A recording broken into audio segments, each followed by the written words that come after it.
911, where's your emergency? Hi, there is a fire at the fairgrounds.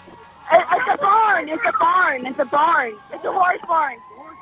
Oh my God, you guys need to get out of here right now. A big fire at the fairgrounds, maybe the beef complex.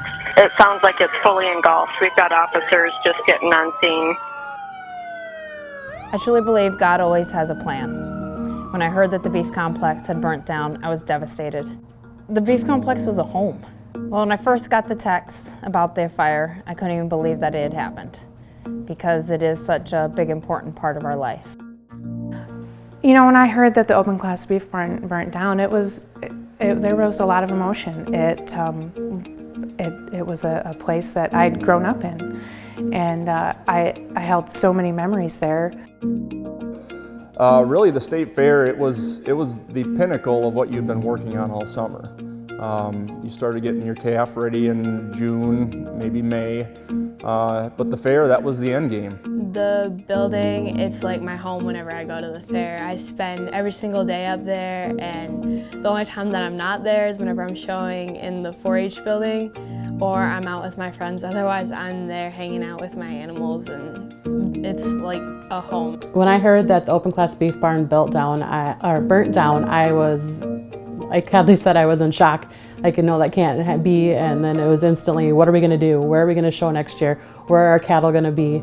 Thankful that, you know, we weren't in the building at the time when it burnt down, but there's so many memories that went down with it.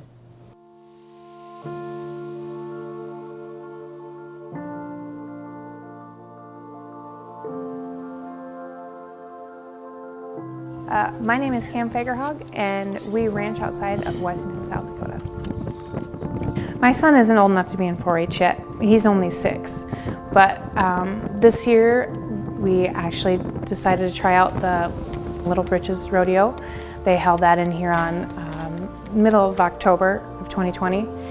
And we entered my son not really knowing what to expect, but it was very similar to my experience. He met some kids. He got really interested in something in an event and an activity that I think that he'll grow with.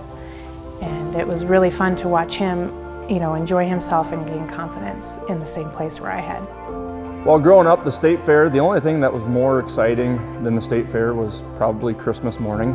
You know, back then the fair was a little bit longer, so we'd literally stay in a camper for a week to 10 days over there and get to miss school and all that fun stuff. I came out of the dairy industry showing Holsteins and Brown Swiss when I was in 4-H through the 70s and back in the good old days, so to speak.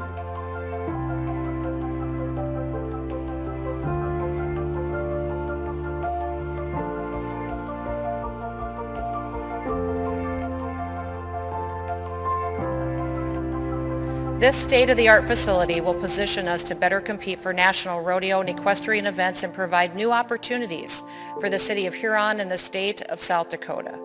Like its predecessor, the new livestock complex will be a special place. I can't wait to see families and fairgoers making new memories in this facility. You know, South Dakota ranchers have a reputation across the nation for having some of the best cattle in the nation.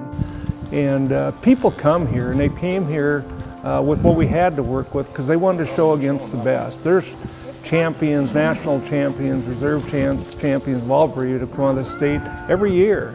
And so we know, however you show at the South Dakota State Fair, is you're going to do well nationwide. When the judges say at the end of the show that it's a privilege to have judged the cattle at South Dakota State Fair, they truly mean that because they see some of the best cattle in the country right here. I believe with the pavilion and everything we're talking about building, maybe at some point we can bring the national shows to South Dakota instead of taking the cattle to the national shows somewhere else, because we've earned the right. We just need the facility to make that happen. The building's going to be important because without that building, there's going to be decisions to make on where's 4-H going to go next. And I think the city of Huron and those state fairgrounds have such a trademark.